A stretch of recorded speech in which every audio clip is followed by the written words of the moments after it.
بسم اللہ الرحمن الرحیم۔ تمام ہمارے سامعین اور ہمارے شرکاء کو جو یہاں پہ بھی موجود ہیں، ان سب کو خوش آمدید۔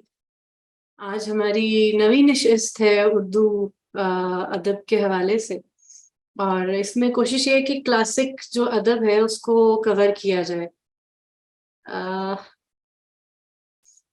پہلے ہم نے کچھ شعر و شاعری پہ بات کی، جو اس کی نصف نشستیں تھیں، شاعری کی اقسام، اور ہم نے باغ و بہار کو جو ہے فالو کرتے ہوئے اس کی ساری اقسام پہ اور ایک ہلکا ہلکا ہر شاعر جو جتنے گزرے ہیں اور ان کا ایک تعارف دیا، دکنی دور کے اور لکھنؤ، دہلی، اور اس طرح کر کے، اور کس طرح آہستہ آہستہ بذریعہ شاعری اور شاعری کا زیادہ حصہ رہا ہے اردو زبان کی جو ہے ترویج میں۔ اچھا، اس کے بعد پھر ہم نے اب دوسرا جو ہمارا نصف ہے وہ ہے نثر سے متعلق۔ نثر میں ہماری کوشش تھی کہ بالکل جو پرانے کلاسک ٹیکسٹ ہیں جن کی بنیاد پر اردو زبان جو ہے وہ کیا کہتے ہیں قائم ہوئی، یا ان میں اردو زبان میں اس کی ترویج میں ان کا بہت زیادہ ایک مقام ہے، ان کی اہمیت حاصل ہے۔ انہی میں سے ایک کتاب جو ہے وہ آج باغ و بہار کی کتاب ہے، جس کے مصنف میر امن دہلوی صاحب ہے۔ یہ جو کتاب جو چھپی اور جہاں پہ چھپی اس کا تھوڑا بیک گراؤنڈ مرحلہ دینا ضروری، اور پھر اس کے بعد کتاب کی بھی اہمیت کے بارے میں بھی تھوڑی بات ہوگی۔ یہ جو کتاب ہے یہ فورٹ ولیم کالج جو کہ 1800 میں قائم ہوا تھا، وہاں پر یہ کتاب پبلش ہوئی تھی، بلکہ اس کا ترجمہ کیا تھا میر امن صاحب نے، جو کہ کہتے ہیں کہ اصل میں قصہ چہار درویش اس کا ترجمہ ہے، جو کہ انہوں نے لکھی تھی امیر خسرو نے۔ اس کتاب کی بڑا یہ جو چہار درویش ہے، کہتے ہیں کہ امیر خسرو کے جو مرشد تھے جناب کیا نام تھا ان کا، معین الدین نظامی صاحب، وہ کہیں بیمار ہو گئے، تو یہ اپنے مرشد کی تیمہ داری کرتے ہوتے تھے، تو ان کی دل جوئی کے لیے ان کو قصے کہانیاں سناتے ہوتے تھے کہ ایک وقت اچھا گزر جائے بیماری میں ان کے مرشد کا۔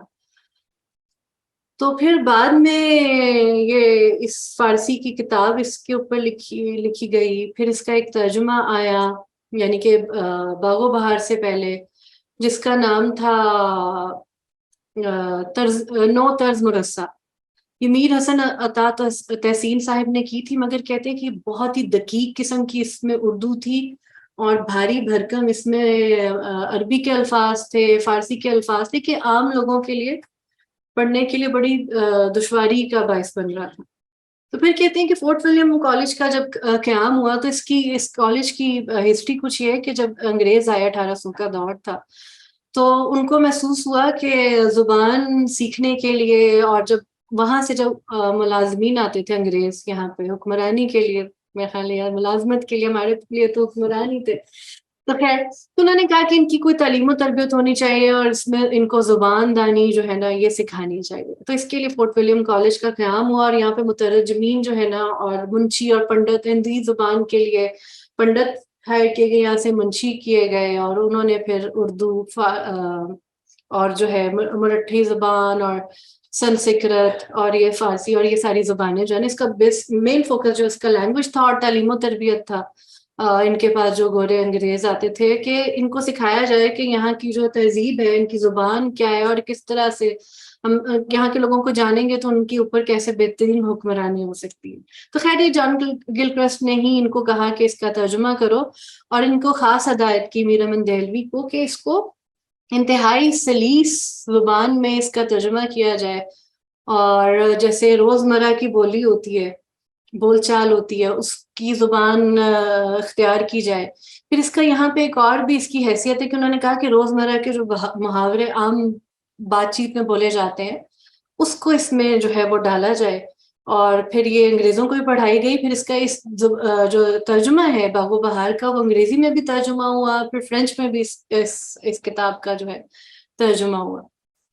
اور اس کتاب کے بارے میں کہتے ہیں کہ یہ اردو نثر میں ایک سنگ میل کی حیثیت رکھتی ہے، اور جدید اردو نثر کا پہلا صحیفہ بھی قرار دیا جاتا ہے، کیونکہ اس زمانے میں جب اردو کی نثر جو ہے نا ڈیولپ کرنے میں فورٹ ولیم کالج کا بہت اہم رول ہے، کیونکہ انہوں نے سائنس، جغرافیہ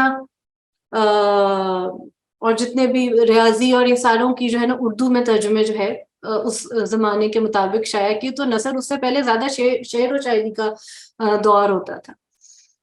اچھا، اور اس کے بعد کہتے ہیں کہ یہاں سے آغاز ہوا آسان عبارت کا، اور اس کو آگے چل کر غالب کی نثر نے اسے کمال تک پہنچا دیا۔ اور مولوی عبدالحق کا کہنا ہے اس کتاب کے بارے میں کہ اردو نثر کی ان چند کتابوں پہ باغ و بہار کو شمار کیا جاتا ہے، جو ہمیشہ زندہ رہنے والی ہیں اور شوق سے پڑھی جاتی ہیں۔ اور بقول سید محمد صاحب وہ کہتے ہیں کہ میر امن نے باغ و بہار میں ایسی سحر کاری کی ہے کہ جب تک اردو زبان زندہ ہے یہ مقبول رہے گی، اور اس کی قدر و قیمت میں مرور ایام کے ساتھ کوئی کمی نہ ہوگی۔ اور وہ کہتے ہیں سید وقار عظیم صاحب کے داستانوں میں جو قبول عام باغ و بہار کے حصے میں آیا ہے، قبول عام باغ و بہار کے حصے میں آیا ہے، وہ اردو کی کسی اور داستان کو نصیب نہیں ہوا۔ اچھا، پچھلی جو ہم نے گزشتہ جو کتاب پڑھی تھی وہ دکنی زبان کی ایک رنگ لیے ہوئی تھی، اسی میں تھی، اور جیسے کہ دکنی، دہلی، لکھنؤ اور یہ زبان مل کے جو ہے اردو کی تجویز ہوئی، تو اسی طرح کہتے ہیں کہ باغ و بہار جو ہے میر امن، کیونکہ وہ دہلی کے رہنے والے تھے اور گزشتہ کئی نسلوں سے وہاں پہ ان کا قیام تھا، تو وہ دہلی زبان کی خوبصورتی جو ہے نا وہ انہوں نے اس کے ترجمے میں اس کو عطا کی۔ کئی دفعہ اس کو یہ بھی کہا جاتا ہے کہ اس کے جو ترجمہ امیر خسرو کا تھا ترجمہ، اس سے یہ تھوڑی سی بدلی ہوئی ہے، کیونکہ پہلے وہ اس کا ترجمہ ہوا اردو میں، وہ جو مرصع والی تھی طرز و مرصع، پھر اس سے پھر یہ ہوا، اور اس میں انہوں نے مشکل الفاظ ہٹا کے روزمرہ کے کیے، تو کئی لوگ کہتے ہیں کہ نہیں جی وہ والا نہیں ہے، مگر اس کا بنیادی جو ماخذ ہے وہ ادھر کا ہی ہے، قصہ چہار درویش امیر خسرو کا۔ اس کتاب کی اہمیت یہ بھی ہے کہ اردو کا اگر سلیبس دیکھیں، ایم اے اردو کا اسپیشلی، تو اس میں بھی یہ کتاب جو ہے آپ کو ملے گی اس کے سلیبس میں بھی۔ ابھی ہنا صاحبان نہیں ہے ورنہ بتاتی ہوں، انہوں نے ایم اے اردو کر رکھا ہے، تو اس کتاب کے بارے میں گفتگو کرتی۔ اب یہ کہ اس کتاب میں معاشرت کی بھی کافی زیادہ عکاسی ہے، اور کہ اس زمانے کی کیا تہذیب تھی اس سے متعلقہ، اور اس کے اندر کہتے ہیں خوبصورت کردار نگاری کی گئی ہے۔ اس کے اندر جو اس کا پہلی کیا کہتے ہیں، پہلی نہیں، پہلا درویش، جو پہلا درویش تھا، اس کا اصل میں اس کا یہ انہوں نے بتایا ہوا ہے کہ ایک بادشاہ ہوتا ہے، وہ دنیا سے ذرا بیزار سا ہوتا ہے، کیونکہ اس کے پاس جو ہے اللہ تعالیٰ نے اس کو اولاد نرینہ سے محروم رکھا ہوتا ہے، تو وہ اس خواہش میں بہت زیادہ جو ہے نا دنیا سے مایوس ہو جاتا ہے کہ کیا فائدہ ہے، کتنی میری دولت ہے اور ساری یہاں کی دھری رہ جائے گی، کوئی سنبھالنے والا نہیں ہوتا، تو وہ ایک طرح کی بڑی مایوسی میں چلا جاتا ہے۔ تو وہاں پہ اس کا کوئی بہت نیک وزیر ہوتا ہے، وہ اس کو کہتا ہے کہ اس طرح منہ لپیٹ کے نہ پڑے رہو، تم اپنی ذرا خدا کی طرف دھیان کرو، اس کی طرف لو لگاؤ، اس سے مدد طلب کرو، اور پھر ایک مشورہ یہ بھی دیا کہ ایسا ہے کہ جب بہت بندہ غم میں مبتلا ہو جائے تو بہتر ہے کہ اولیاء کرام یا کہ جو مزار ہے یا قبرستان ہے وہاں کا رخ کیا جائے، کیونکہ وہاں پہ دل میں تھوڑا اطمینان پیدا ہوتا ہے کہ دیکھو یہ لوگ بھی گزر گئے تو ہمارا بھی گزر جائے گا، اور بس آخر میں یہی ہے، کچھ بھی نہیں ہے دنیا۔ تو وہ کہتے ہیں وہاں پہ جاتا ہے تو وہاں پہ دیکھتا ہے کہ ایک دیا ٹمٹما رہا ہوتا ہے اور اتنی ہوا چل رہی ہوتی ہے، مگر وہ بجھتا نہیں، کہتا ہے یہ تو کسی اللہ والوں کا، کوئی نیک لوگوں کا دیا لگتا ہے۔ تو وہ وہاں پہ جاتا ہے تو وہاں پہ 4 درویش بیٹھے ہوتے ہیں، اور ان چاروں درویشوں نے پورے دنیا جہان کی سیر کی ہوتی ہے۔ تو قصہ چہار درویش یعنی کہ ان 4 درویشوں کا قصہ ہے جنہوں نے پوری دنیا کی سیر کر کے وہاں کے تجربات لے کے اور وہاں سے اپنی لرننگ کر کے آئے ہوتے ہیں۔ تو اس میں جو پہلا درویش ہوتا ہے وہ کہتے ہیں کہ یمن کے ملک التجار کا بیٹا تھا. میں یہاں سے تھوڑی سی کتاب سے پڑھنا چاہوں گی تاکہ اس کا وہ آ جائے. اس کے بعد پھر ہمارے ساتھ کوثر صاحب بھی ہے, وہ اپنی سلیکشن پیش کریں گے, اور پھر ہمارے ساتھ رضوان صاحب بھی ہیں, اور اگر یہاں سے ہمارے پاس زبیر صاحب بھی ہیں. اسکرین شیئرنگ ہو جائے گی, زبیر صاحب بھی اگر پڑھنا چاہیں تو ضرور پڑھیے گا. تو آغاز کرتے, ہیڈنگ ہے شروع قصے کا.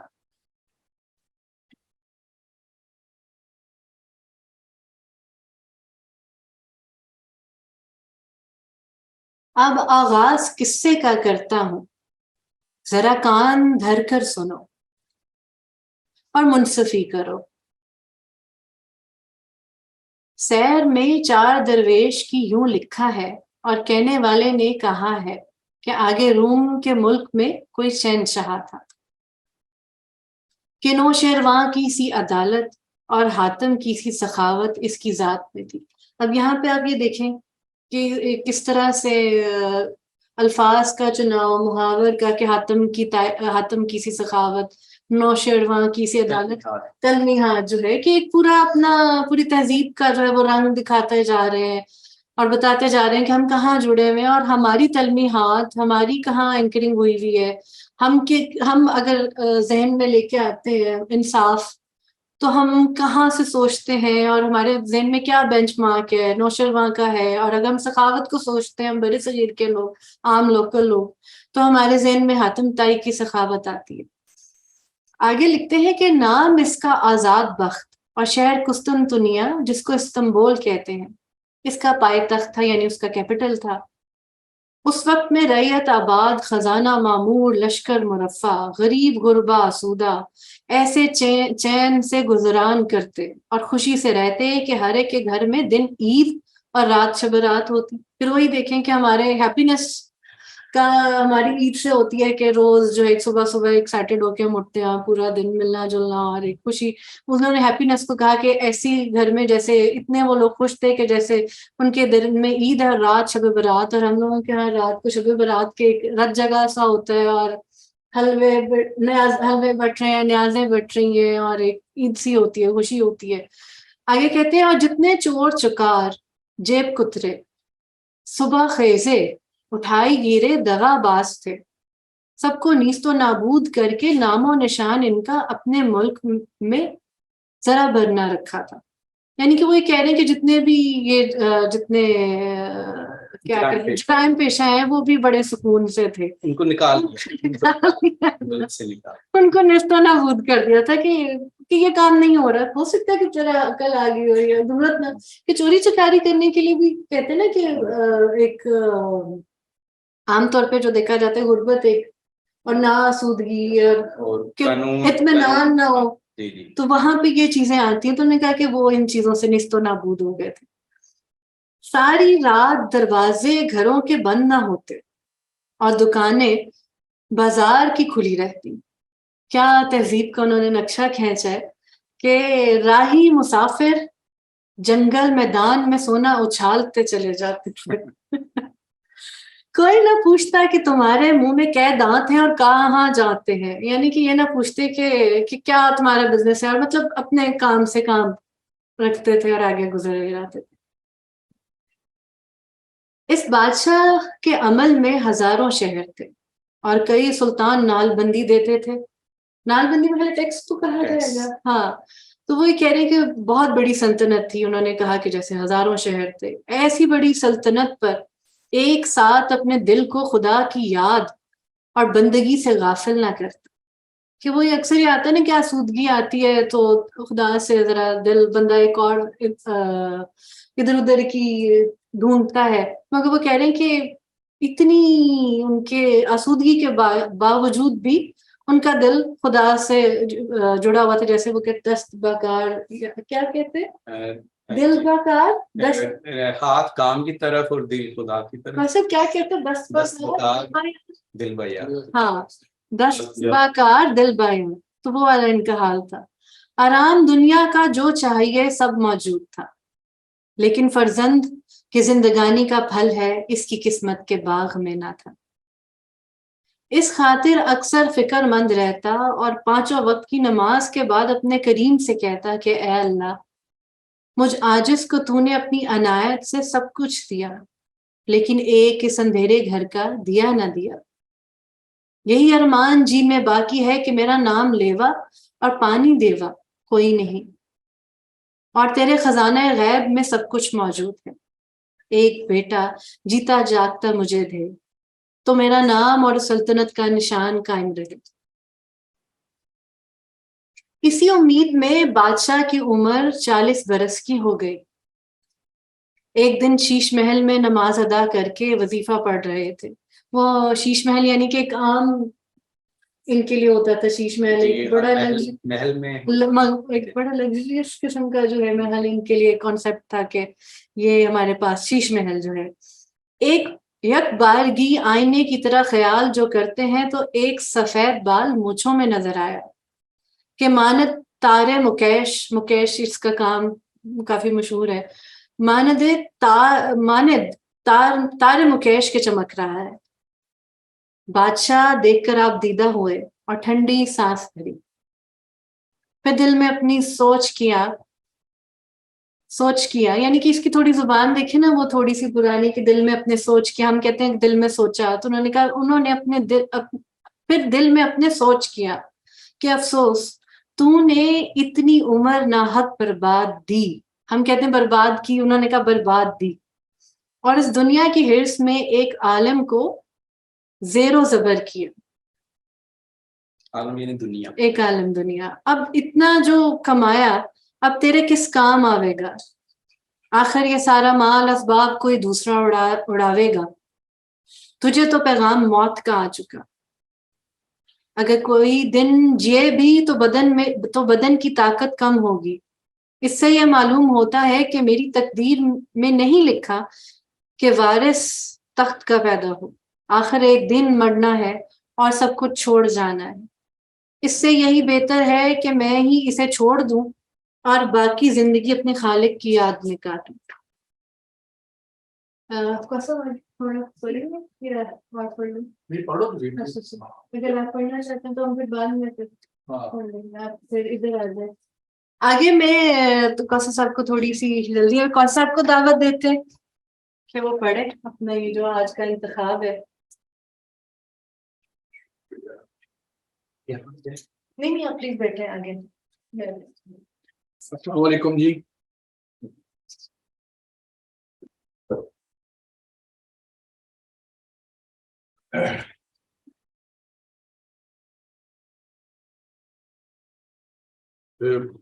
اس کتاب میں زیادہ انٹرسٹ میرا اس لیے تھا کہ یہ امیر خسرو حضرت اور نظام الدین اولیاء کا بھی اس کتاب کے حوالے سے ذکر کیا جاتا ہے، اور یہ میں نے 2 پیج سلیکشن کیے تھے پڑھنے کے لیے۔ یہ آپ لوگوں کی نظر ہیں، اور وہ لکھتے ہیں سرگزشت آزاد بخت بادشاہ کی۔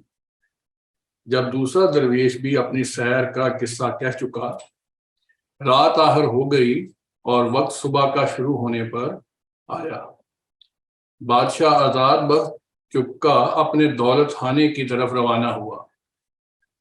محل میں پہنچ کر نماز ادا کی، پھر غسل خانے میں جا حالت فاخرہ پہن کر دیوان خاص میں تخت پر نکل بیٹھا اور حکم کیا کہ یہ ساول جاوے 4 فقیر فلانے مکان پر وارد ہیں، ان کو باعزت اپنے ساتھ حضور میں لے آئے۔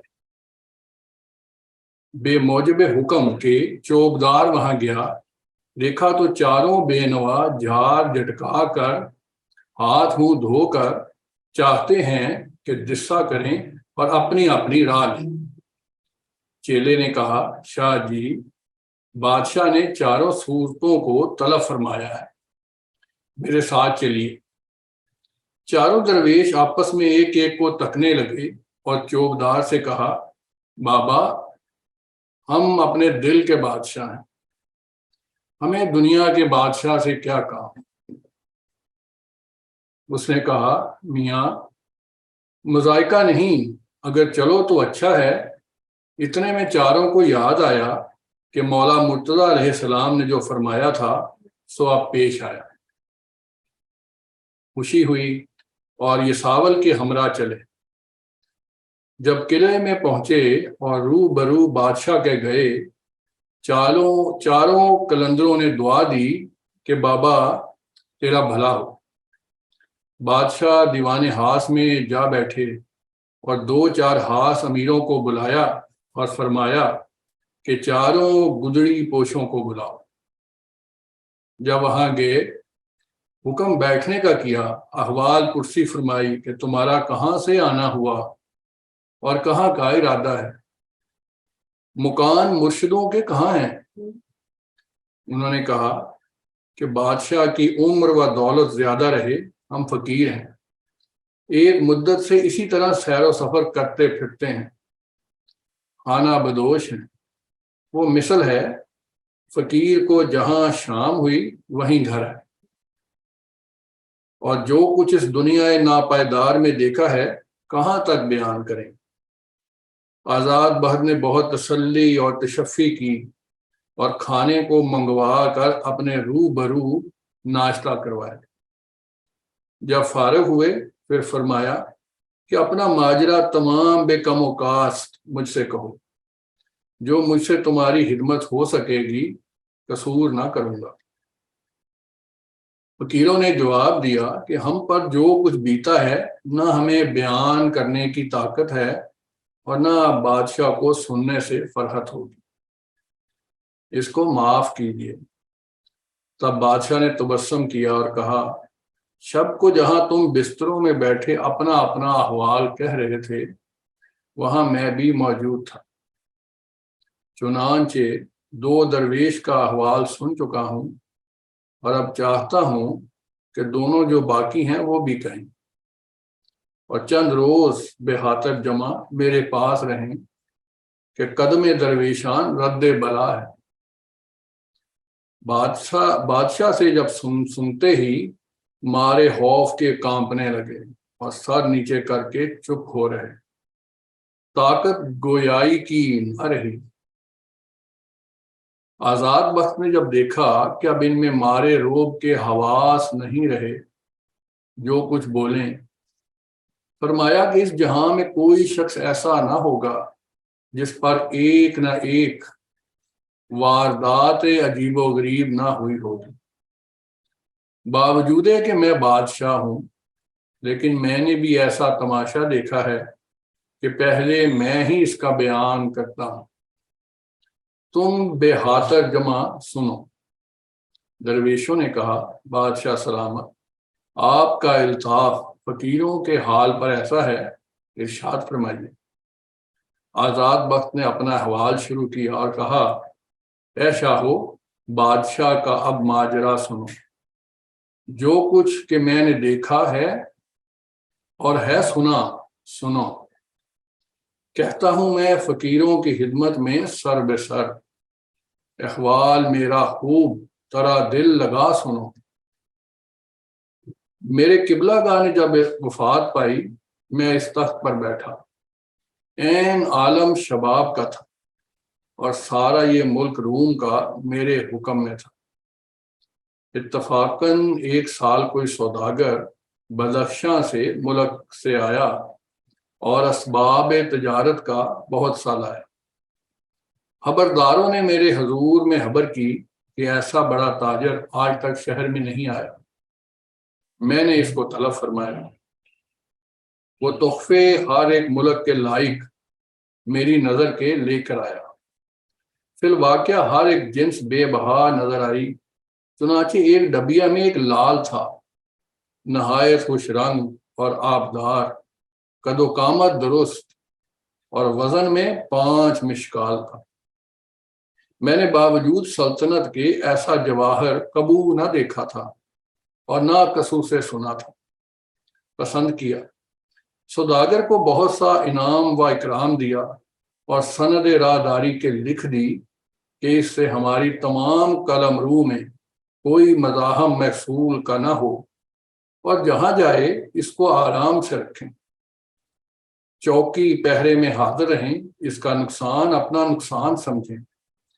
وہ تاجر حضور میں دربار کے وقت حاضر رکھتا اور آداب سلطنت سے خوب واقف تھا، اور تقریر و خوشگوئی اس کے لائق سننے کے تھی، اور میں اس لال کو ہر روز جواہر خانے سے منگوا کر سر دربار دیکھا کرتا۔ ایک روز دیوان عام کیے بیٹھا تھا اور عمراء ارکان دولت اپنے اپنے پائے میں پر کھڑے تھے، اور ہر ملک کے بادشاہوں کے ایلچی مبارکباد کی خاطر جو آئے تھے وہ بھی سب حاضر تھے۔ اس وقت میں نے موافق معمول کے اس لال کو منگوایا، جواہر خانے کا دروگا لے کر آیا۔ میں ہاتھ میں لے کر تعریف کرنے لگا اور فرنگ کے ایلچی کو دیا۔ ان نے دیکھ کر تبسم کیا اور زمانے سازی سے صفت کی۔ اسی طرح ہاتھوں ہاتھ ہر ایک نے لیا اور دیکھا، اور یک زبان ہو کر بولے قبلہ عالم کے اقبال کے باعث یہ میسر ہوا ہے۔ بہت شکریہ، بہت مہربانی۔ تیسرا درویش کوٹ باندھ بیٹھا اور اپنی سیر کا بیان اس طرح سے کرنے لگا: احوال اس فقیر کا اے دوستاں سنو، یعنی جو مجھ پہ بیتی ہے وہ داستاں سنو، جو کچھ کے شاہ عشق نے مجھ سے کیا سلوک، تفصیل وار کرتا ہوں اس کا بیان سنو۔ کہ یہ کم ترین بادشاہ زادہ عجم کا ہے، میرے ولی نعمت وہاں کے بادشاہ تھے، اور سوائے میرے کوئی فرزند نہ رکھتے تھے۔ میں جوانی کے عالم میں مصاحبوں کے ساتھ چوپڑ، گنجفہ، شطرنج، تبختہ، نرد کھیلا کرتا یا سوار ہو کر سیر و شکار میں مشغول رہتا۔ ایک دن کا یہ ماجرا ہے کہ سواری تیار کروا کر اور سب یار آشناؤں کو لے کر میدان کی طرف نکلا۔ باز، بحری، جر، بادشاہ، سرخاب اور تیتروں پر اڑاتا ہوا دور نکل گیا۔ عجب طرح کا ایک قطع بہار کا نظر آیا کہ جدھر نگاہ جاتی تھی کوسوں تلک سبز اور پھولوں سے لال زمین نظر آتی تھی۔ یہ سما دیکھ کر گھوڑوں کی باگیں ڈال دیاں اور قدم قدم سیر کرتے ہوئے چلے جاتے تھے۔ ناگاہ اس صحرا میں دیکھا کہ ایک کالا ہرن اس پر زربفت کی جھول اور بھنور کلی مرصع کی اور گھنگرو سے اور گھنگر وسوں نے کے زردوزی پٹے میں ٹکے ہوئے گلے میں پڑے۔ زردوز میں سر اس کو کہتے ہیں نا سنار، زردوزی یعنی گولڈ کی ہوگی قاتل جماعت سے اس میدان میں کہ جہاں انسان کا دخل نہیں اور پرندہ پر نہیں مارتا چرتا پھرتا ہے، ہمارے گھوڑوں کے سم کی آہٹ پا کر چوکنا ہوا اور سر اٹھا کر دیکھا اور آہستہ آہستہ چلا۔ مجھے اس کے دیکھنے سے یہ شوق ہوا کہ رفیقوں سے کہا کہ تم یہیں کھڑے رہو، میں اسے جیتا پکڑوں گا، خبردار تم آگے نہ بڑھائیو اور میرے پیچھے نہ آئیو۔ اور گھوڑا میری رانوں تلے ایسا پرند تھا کہ بارہا ہرنوں کے اوپر دوڑا کر ان کی کرچھالوں کو بھلا کر ہاتھوں سے پکڑ لیے تھے۔ اس کے عقب دوڑایا، وہ دیکھ کر چھلانگیں بھرنے لگا اور ہوا ہوا، اور گھوڑا بھی بعد سے باتیں کرتا تھا لیکن اس کی گرد کو نہ پہنچا۔ وہ رہوار بھی پسینے پسینے ہو گیا اور میری بھی جیب مارے پیاس کے چٹکنے لگی، پر کچھ بس نہ چلا۔ شام ہونے لگی اور میں کیا جانوں کہاں سے کہاں نکل آیا۔ لاچار ہو کر اسے بھلاوا دیا اور ترکش میں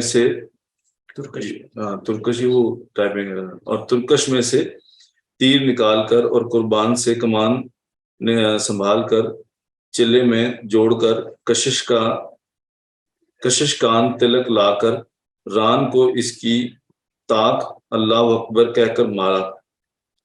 بارے پہلا ہی تیر اس کے پاؤں میں ترازو ہوا، تب لنگڑاتا ہوا پہاڑ کے دامن کی سمت چلا۔ فقیر بھی گھوڑے پر سے اتر پڑا اور پا پیادہ اس کے پیچھے لگا۔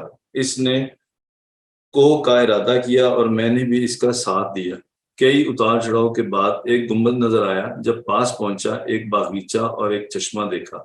وہ ہرن تو نظروں سے چھلاوا ہو گیا۔ میں نہایت تھکا تھا، ہاتھ پاؤں دھونے لگا۔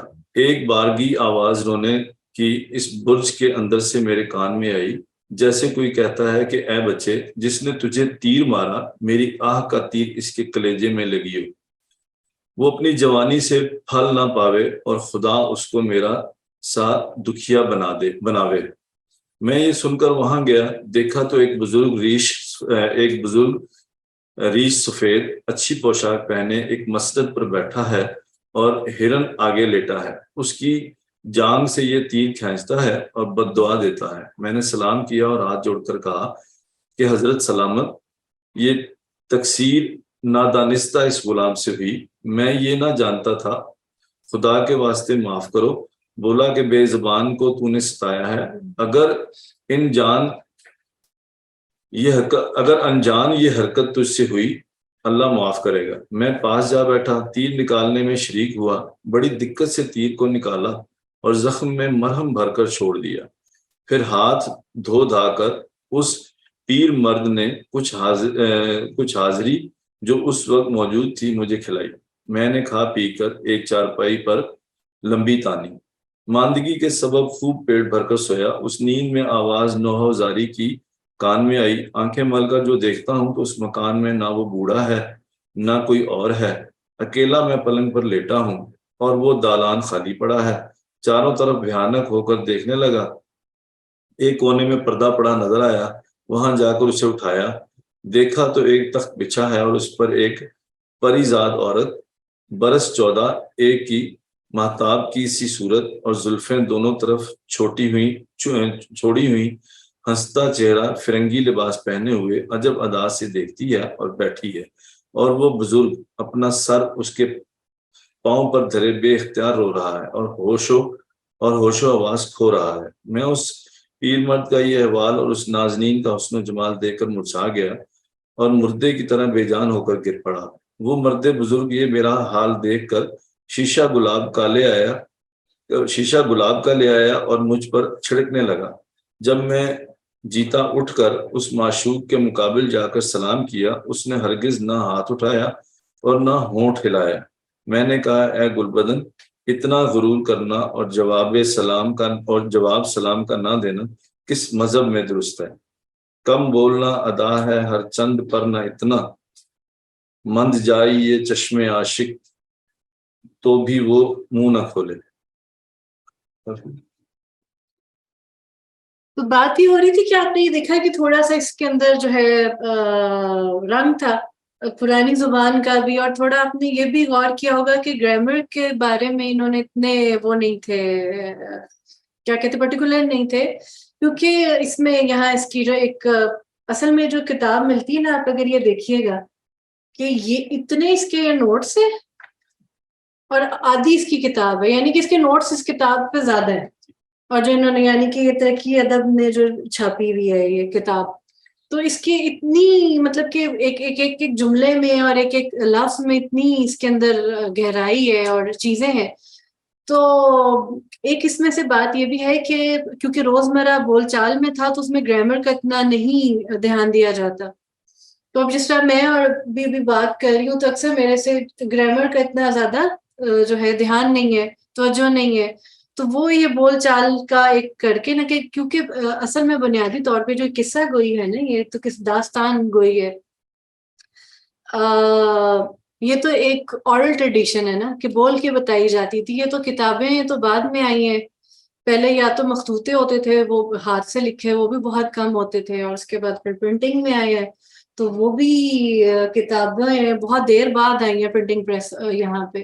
تو پہلے یہ بول چال میں ہوتا تھا، اور بول چال کا پھر جو ہے کہ جس طرح ہم زیادہ دھیان رکھتے ہیں خط و کتابت میں، یا تو یہاں پہ اتنا نہیں ہے۔ ہاں، وہی کا مطلب ہے بولنا، بول چال کے اسی طرح ہے کہ اگر میری کوئی اگر اسی طرح ہماری بھی کوئی عام بول چال کو اگر کوئی لکھنا شروع کر دے تو وہ محل تھوڑے سے کافی گرامر کے امروز جو ہے ہماری تو محل اب بات کرتے ہوئے بھی خالص زبان اردو نہیں رہتی، بیچ میں پنجابی آ جاتی ہے، انگریزی آ جاتی ہے، ادھر ادھر کے محاورے آ جاتے جناب۔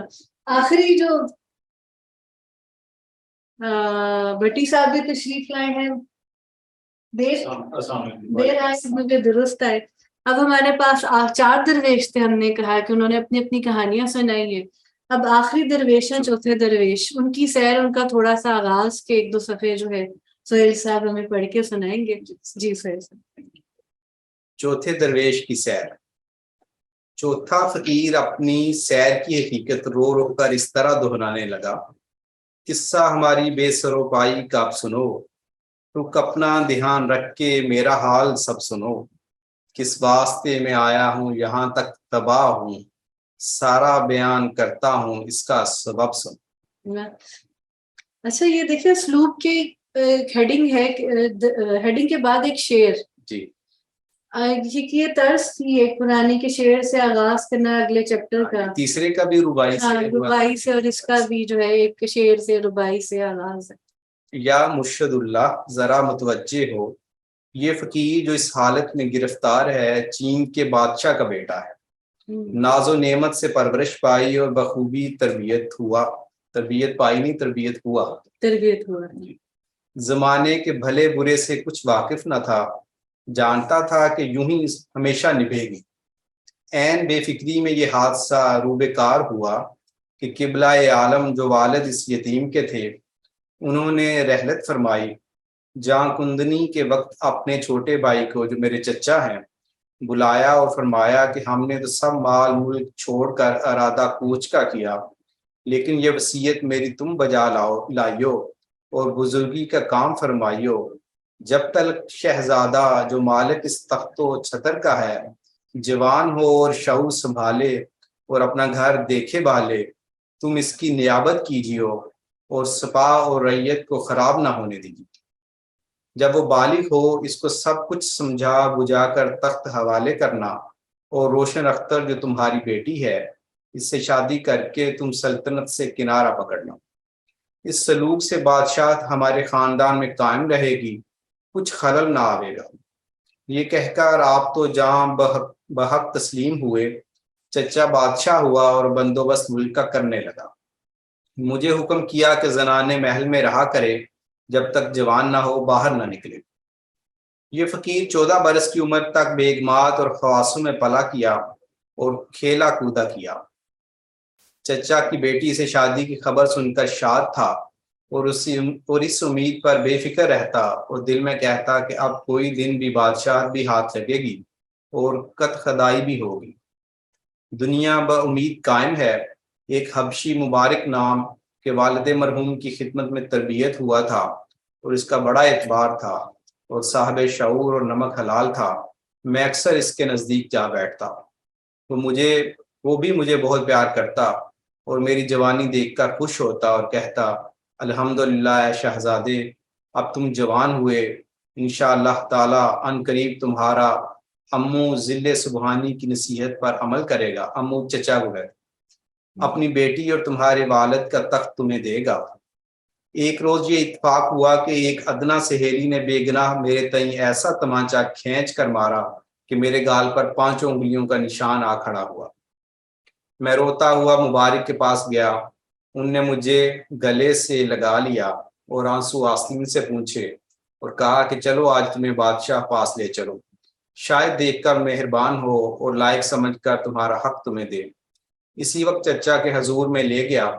چچا نے دربار میں نہایت شفقت کی اور پوچھا کہ کیوں دلگیر ہو اور آج یہاں کیوں کر آئے؟ مبارک بولا کہ کچھ عرض کرنے آئے ہیں. یہ سن کر خود بخود کہنے لگا کہ اب میاں کا بیاہ کر دیتے. مبارک نے کہا بہت مبارک ہے. دونوں ہی بخومی اور رومالوں کو رو برو طلب کیا اور اوپری دل سے پوچھا کہ اس سال کون سا مہینہ اور کون سا دن اور گھڑی مہورت مبارک ہے کہ سر انجام شادی کا کروں. انہوں نے مرضی پا کر گن گنا کر عرض کی کہ قبلہ عالم، یہ برس سارا نحس ہے، کسی چاند میں کوئی تاریخ ساتھ نہیں ٹھہرتی. اگر یہ سال تمام بخیریت و عافیت کٹے تو آئندہ کار خیر کے لیے بہتر ہے. کافی ہے. بادشاہ نے مبارک کی طرف دیکھا اور کہا شہزادے کو محل میں لے جا خدا چاہے تو اس سال کے گزرنے سے اس کی امانت اس کے حوالے کر دوں گا، خاطر جمع رکھے اور پڑھے لکھے۔ مبارک نے سلام کیا اور مجھے ساتھ لیا، محل میں پہنچا دیا۔ 2-3 دن کے بعد میں مبارک کے پاس گیا، مجھے دیکھتے ہی رونے لگا۔ میں حیران ہوا اور پوچھا کہ دادا خیر تو ہے؟ تمہارے رونے کا کیا باعث ہے؟ تب وہ خیر خواہ کہ مجھے دل و جان سے چاہتا تھا بولا کہ میں اس روز تمہیں اس ظالم کے پاس لے گیا، کاش کہ اگر یہ جانتا تو نہ لے جاتا۔ میں نے گھبرا کر کہا میرے جانے میں کیا ایسی قباحت ہوئی، کہو تو صحیح۔ تب اس نے کہا کہ سب امیر وزیر ارکان دولت چھوٹے بڑے تمہارے باپ کے وقت کے تمہیں دیکھ کر خوش ہوئے، وہ خدا کا شکر کرنے لگے کہ اب ہمارا صاحبزادہ جوان ہوا اور سلطنت کے لائق ہوا، اب کوئی دن میں حقدار کو ملے گا، تب ہماری قدردانی کرے گا اور خانہ زاد موروثیوں کی قدر سمجھے گا۔ یہ خبر اس بے ایمان کو پہنچی، اس کی چھاتی پر سانپ پھر گیا۔ مجھے خلوت میں بلا کر کہا ہے مبارک اب ایسا کام کر کے شہزادے کو کسو فریب سے مار ڈال، وہ اس کا خطرہ کسو یعنی کسی اس کو کسو اکثر ہمارے میر احمد ان کی شاعریوں میں بھی لکھتا ہے کہ کسو ہو یہ شاعری میں بھی کسو اس میں استعمال ہوتا تھا۔ شہزادے کو کسو فریب سے مار ڈال اور اس کا خطرہ میرے جی سے نکال جو میری خاطر جمع ہو۔ تب سے میں بے حواس ہو کر کھو رہا ہوں کہ تیرا چچا تیری جان کا دشمن ہوا۔ جو نہیں مبارک سے یہ خبریں نامبارک میں نے سنی، جو ہی مبارک سے یہ خبریں نامبارک میں نے سنی، بغیر مارے مر گیا اور جان کے ڈر سے اس کے پانوں پر پڑ گیا کہ واسطے خدا کے میں سلطنت سے گزرا، کسو طرح میرا جی بچے یعنی میری جان بچے۔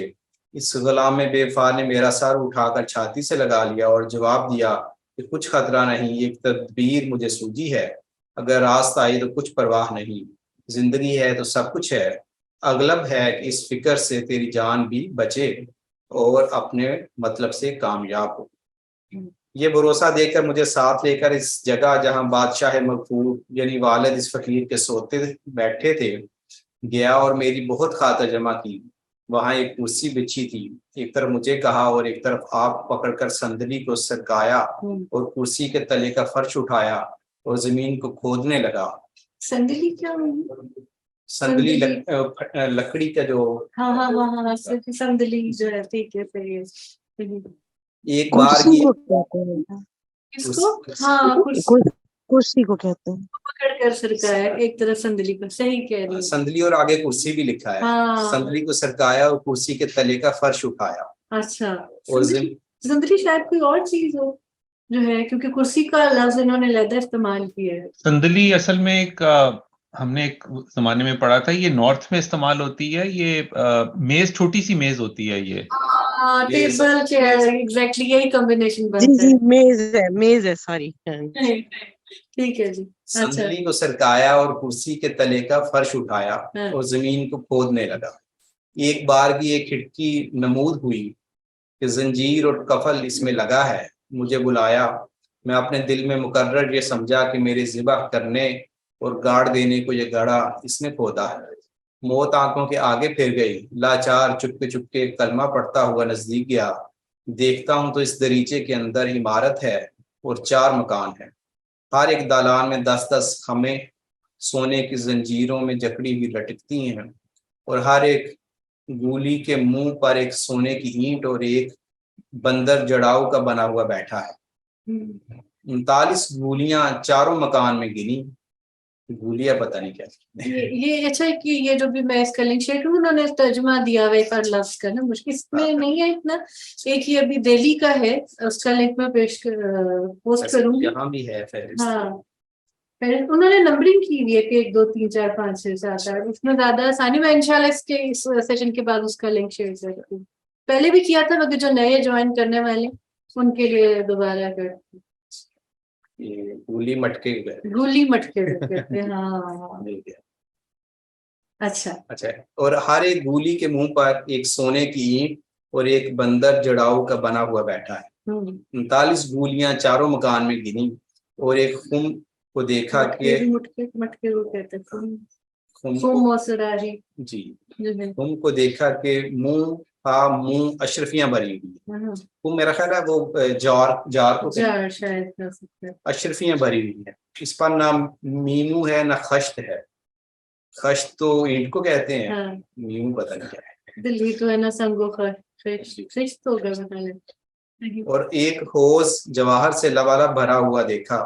میں نے مبارک سے پوچھا کہ اے دادا یہ کیا طلسم ہے اور کس کا مکان ہے اور یہ کس کام کے ہے؟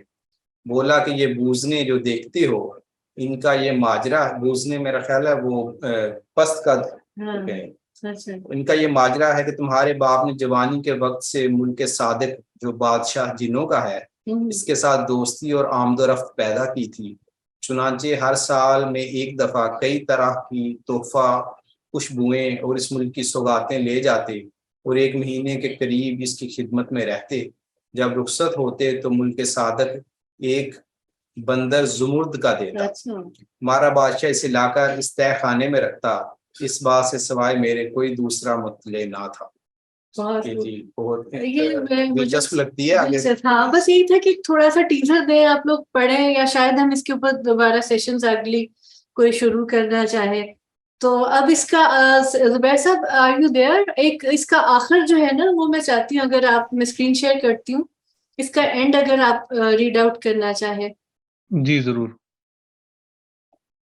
اچھا یہاں سے اگر آپ پڑھنا چاہیں کہ وہ جو ٹپیکل ہیپی اینڈنگ ہے وہاں میں یہی ہو رہا ہے.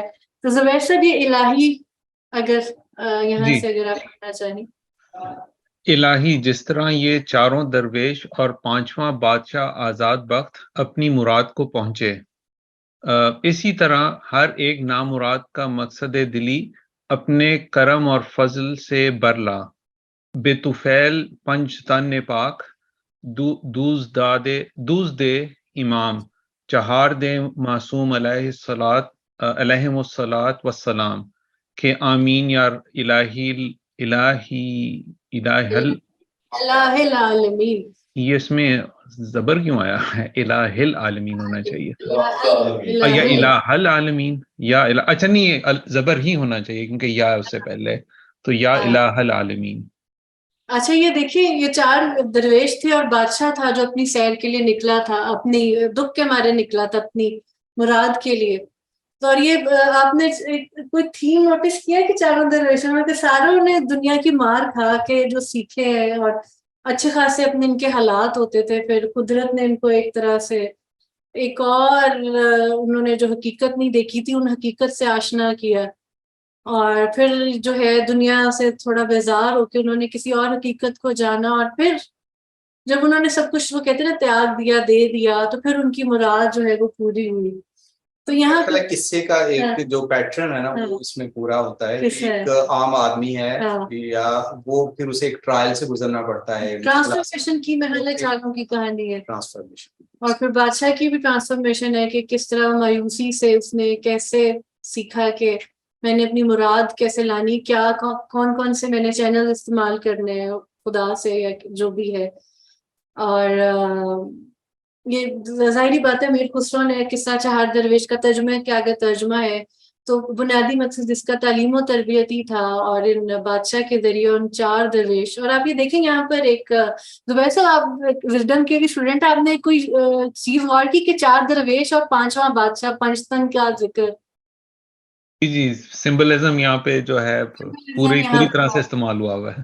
پوری طرح جو ہے انہوں نے پتہ چلتا ہے کہ کسی ولی اللہ نے جو ہے یہ کتاب لکھی ہے, اور بھرپور انہوں نے جو اپنے صوفی سمبلزم کا جو انہوں نے استعمال کیا ہے. آگے پڑھیے گا اگر جناب جب یہ کتاب فضل الہی سے اختتام کو پہنچی جی میں آیا کہ اس کا نام بھی ایسا رکھوں کہ اسی میں تاریخ نکلے. جب حساب کیا تو 1215 ہجری کے آخر سال میں کہنا شروع کیا تھا, باعث عدم فرصت کے 1217 سن کی ابتدا میں انجام ہوئی. اسی فکر میں تھا کہ دل نے کہا باغ و بہار اچھا نام ہے کہ ہم نام و ہم تاریخ اسی اس میں نکلتی ہے. تب میں نے یہی نام رکھا, جو کوئی اس کو پڑھے گا گویا باغ کی سیر کرے گا. بالکل درست. اچھا یہ پرانا ایک اسلوب تھا کہ اس طرح کے کچھ نام وغیرہ ہوتے تھے کہ تاریخ کچھ نہ کچھ ایسا کرتے تھے کہ ہنسوں کے ساتھ جو ہے نا ان کی ہم آہنگی ہوتی تھی اور اسی میں سے تاریخ نکلتی تھی. اور ایک پرانا طریقہ بھی ہوتا تھا, جیسے ایک اور تھی حقیقت الفقرا, اس میں بھی یہ تھی, ان کے بارے میں لکھی تھی, مادھو لال شاہ حسین کے بارے میں. تو اس میں سے بھی تاریخ نکالنے کا پھر انہوں نے بعد میں جو انہوں نے تحقیق کی تو انہوں نے اس کی ڈیٹ نکالی کہ اس کی یہ ڈیٹ ہوگی, اس کتاب کو یہ لکھی ہوگی. تو یہ پرانے بڑی ویسے سائنس ہے, کیونکہ اس جس طرح شاعری میں وزن کے لیے آپ کو بڑی وہ تگ و دو کرنی پڑتی ہے, تو یہاں پہ بھی انہوں نے پہلے نمبر نکال کے پھر باغ و بہار اس کا چننا ایک بڑا کام ہے. یعنی کہ دکھا رہے ہیں کہ اس زمانے کا جو ادب تھا وہ کتنا اس کا روٹڈ تھا علم الاداد میں, جو کہ صوفیہ کرام کے یہاں بڑا ایک سمجھا جاتا ہے, علم کنسیڈر کیا جاتا ہے. اگلا اگر یہ آپ ویزیبل ہے آپ کے لیے کہ جی بلکہ باغ کو, بلکہ بلکہ باغ کو آفت خزاں کی بھی ہے, آفت خزاں کی بھی ہے, اور اس کو نہیں یہ ہمیشہ سرسبز رہے گا مرتب. پھر تو آگے ایک جملہ مکمل ہو رہا ہے نا اس شاعری سے پہلے کہ یہ جملہ یہ تھا کہ جو کوئی اس کو پڑھے گا گویا باغ کی سیر کرے گا, بلکہ باغ کو آفت خزاں کی بھی ہے, اور اس کو نہیں ہمیشہ سرسبز رہے گا.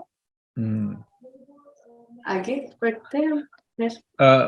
مرتب ہوا جب یہ باغ و بہار تھے سن 1217 در شمار, کرد سیراب اس کی تم رات دن کہ ہے نام و تاریخ. یہ کرو ہے یا دال ہے؟ یہ کرو سیر. اچھا, کرو سیر اب اس کی تم رات دن کہ ہے نام و تاریخ باغ و بہار. خزاں کا نہیں اس میں آسیب کچھ, ہمیشہ تر و تازہ ہے یہ بہار. میرے خون دل سے یہ سیراب ہے, اور لخت جگر کے ہیں سب برگ و بار. مجھے بھول جاویں گے سب بعد مرگ یا مروگ, مرگ ہی, اچھا یہ وہ ٹھیک ہے, بعد مرگ رہے گا مگر یہ سخن یادگار. اسے جو پڑھے یاد مجھ کو کرے, یہی کاریوں سے میرا ہے قرار. خطا گر کہیں ہو تو رکھیو معاف, کہ پھولوں میں پوشیدہ رہتا ہے خار. ہے انسان مرکب زے سہو و خطا, یہ چوکے گا ہر چند ہو ہوشیار. میں اس کے سوا چاہتا کچھ نہیں, یہی ہے دعا میری اے کردگار. تیری یاد میں رہوں دم بدم, کٹے اس طرح میرا لیل و نہار. نہ پرسش کی سختی ہو مجھ پر کبھو, نہ شب گور کی و نہ روز شمار. یہ نیچے تو کونین میں لطف پر لطف رکھ, خدایا یہ حق رسول کے بار. خدایا یہ حق کے رسول کے بار تمام شد. جناب بہت شکریہ. اچھا, یہ کتاب جو ہے یہ دہلی والوں نے پبلش کی ہوئی ہے, اس کا لنک میں شیئر کرتی ہوں, اس کی PDF کا.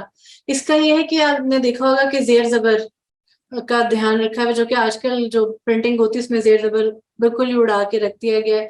تو ایک تو بچے آج کل کے ویسے ہی نہیں اردو ہم جیسے آتی ہے, اور اوپر سے زیر زبر بھی اڑا دیے ہیں آپ, تو برے حال ہو گیا. تو مگر یہ کتاب تو پاکستان میں, یہ والی کتاب پاکستان میں, مگر جو ابھی ہم اسکرین پہ جو ریڈنگ کر رہے تھے وہ دہلی کی چھپی ہوئی تھی, اور جو ہم یہاں پہ ریڈنگ کر رہے تھے یہاں جو ہست و نیس میں موجود ہے یہ ہے باغ و بہار میر امن دہلوی کی. اور یہ کون سے پبلشر ہے؟ یہ بکس ہوگی, بیکن بکس ہے. Bacon books. ایک مولوی عبدالحق کا بھی مقدمہ ہے, وہ والی بھی کتاب مل جاتی ہے. اور ابھی جو ہم نے پڑھی تھی یہ دہلی کے ہی کوئی ہے رشید صاحب, ان کی یہ کتاب ہے جنہوں نے اس کو مطلب تالیف کیا اور مرتب کیا. تو اگر آپ آج کا کے بارے میں کچھ کہنا چاہیں, زبیر صاحب آپ سے شروع کر لیتے ہیں آج کے سیشن کے بارے میں. کچھ کوئی آج جو کتاب پڑھی ہے ریڈنگ کی ہے کچھ کہنا چاہیں؟ میرے لیے تو یہ, میں نے تو چونکہ اس کے بارے میں کچھ پہلے پڑھا نہیں, تو جو بھی آپ نے یہ شیئر کیا ہے اس کے متعلق, یہ تو بہت ہی اچھی میرے لیے بیک گراؤنڈ تھی. کچھ چیزیں یاد آ گئیں دوبارہ, تو دہرائی ہو گئی, لیکن بڑا مزہ آیا. اور کافی محظوظ ہوں اس کی ادائیگی سے بھی اور اس کی جو بیک گراؤنڈ ہے اس سے بھی. جی صحیح ہے. اسی طرح سیمی صاحب دلپذیر بھی ہے ہمارے ساتھ آن لائن, وہ بھی کچھ اگر کہنا چاہیں تو ضرور. بہت اچھا تجربہ رہا جی. میں دلپذیر بات کروں, بہت اچھا تجربہ رہا. ایک گزارش ہے کہ جس طرح آخری قاری کے وقت اسکرین شیئر کر دی تھی اس کی کتاب کی, اس طرح سے سب کی دفعہ کر دیا کریں تو ذرا اس کے ساتھ پڑھنے میں آسانی رہتی ہے اور سمجھ کچھ بہتر آ جاتی ہے. شکریہ. جی انشاءاللہ اگلی دفعہ اس کو ذرا دھیان میں رکھیں گے. سیمی صاحبہ.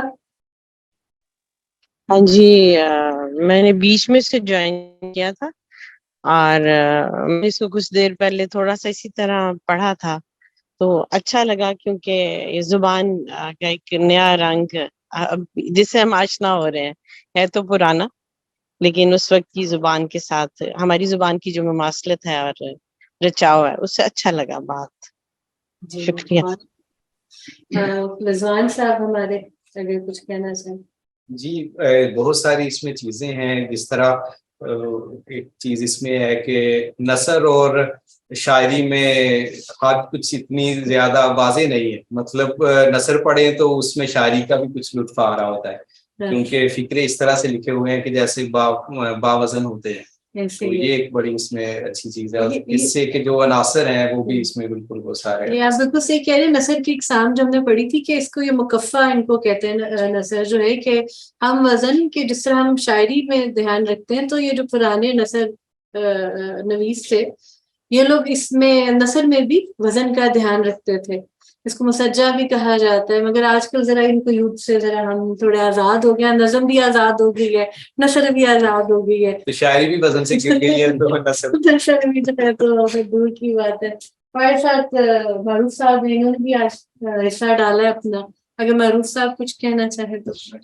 بس میں یہی کہوں گا کہ جس طرح سے یہ بات ہو رہی ہے اس وقت تو عام اردو جو ہے وہ بڑی ناپید ہو گئی ہے, سمجھ نہیں آتی. اس دور میں یہ سیشن کا ہونا بہت اچھی بات ہے. اور یہ جو ہماری پرانی اردو جس طرح سے یہ زبیر صاحب بھی کہہ رہے تھے, بات یہی ہے کہ وہ نثر بھی اس میں اتنا مطلب کہ اس نثر جو ہے وہ بھی بڑی باوزن ہے اور اس کے اندر بھی ایک شاعرانہ کلاسیکل پن ہے. تو آج کا سیشن بہت اچھا رہا اور یہ آج کے دور کے حوالے سے بہت ضروری بھی ہے تاکہ ہم اپنے اسلام کی چیزوں کو سنبھال کے رکھ سکیں. آپ سب لوگوں کا بہت شکریہ. بہت شکریہ جی. بھٹی صاحب ہیں ہمارے آج شرکت کی ہے, بہت شکریہ. آپ کچھ کہنا چاہیں بھٹی صاحب؟ بارو بہار جو ہے اس کا اردو ادب میں بڑا مقام ہے نظم و نثر کے حوالے سے, اور یہ تھوڑا یعنی جو ارتقائی دور تھا اردو ادب کا اس میں اس کی کنٹریبیوشن تھا. اور یہ حسن حیث کو میں مبارکباد پیش کرتا ہوں. انہوں نے ایسی کتابیں جو کہ نایاب ہیں اور جو ہمارے نوجوان نسل جن سے ان کو تعارف بھی نہیں ہے تو ایسی چیزوں کو ہم کو تعارف کروا کے ہمیں جیسے صاحب نے کہا کہ اسلاف کی نشانی ہے, اور اس طرح اور بھی کتابیں جو نایاب ہیں ان کو کمیونیکیٹ کر کے ایسے پروگرام کے ذریعے نوجوانوں کو جو موجودہ اور آنے والے نسلیں ہیں ان کو روشناس کروانا چاہیے.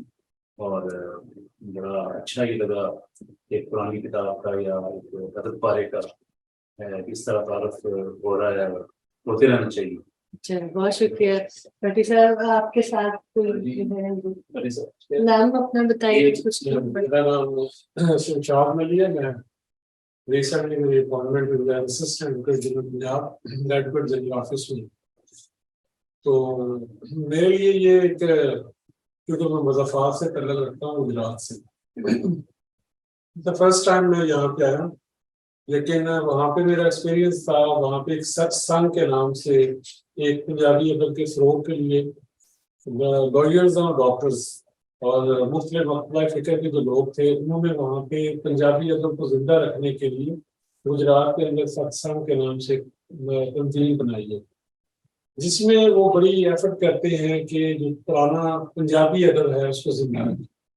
اس کی ایک بڑی نایاب بکس جو ہے وہ بھی پروموٹ کرتے ہیں, پروگرام کرتے ہیں. اس میں پیور پنجابی جو ٹھیک پنجابی ہے, جو وہ ٹرمز جو پہلے کبھی پری پارٹیشن جب انڈیا اور پاکستان اکھنڈ بھارت کا جو کانسیپٹ تھا اس میں جو بولی جاتی تھی نا سکھ ازم اور وہ سارا اس کی وہ پیور ٹرمنالوجی میں بولتے ہیں اور بولنے میں بڑی مشکل پیش آتی ہے کہ وہ لفظ آہستہ آہستہ ناپید ہوتے جا رہے ہیں، پنجابی میں بھی اردو اور اردو میں پنجابی میں سارا. جی تو اسی طرح یہ میرا جو ایکسپیرینس رہا جو ہے اردو کا، پھر اردو میں وہ چیزیں جو آپ گورنمنٹ سائڈ سے یا کوئی ایسی آرگنائزیشن جو بچوں کی ایجوکیشن پلان کرتی ہیں یا ایسے ادارے جن کے ذمے ہم نے اپنے آنے والے نسل کا فیوچر سونپا ہوا ہے، جو ڈیزائن کرتے ہیں ہمارے کریکولم سارا، بڑی بات قسمتی یہ ہے کہ وہ اس کو نظر انداز کرتے جا رہے ہیں. بچوں سے آپ اگر پاک اسٹڈیز میں اسلامیات میں کہیں پہ آپشن لے تو اردو کی بجائے وہ انگریزی کو پریفر کرتے ہیں. یہ ہماری ناکامی ہے، میں اصل قوم میں اس کو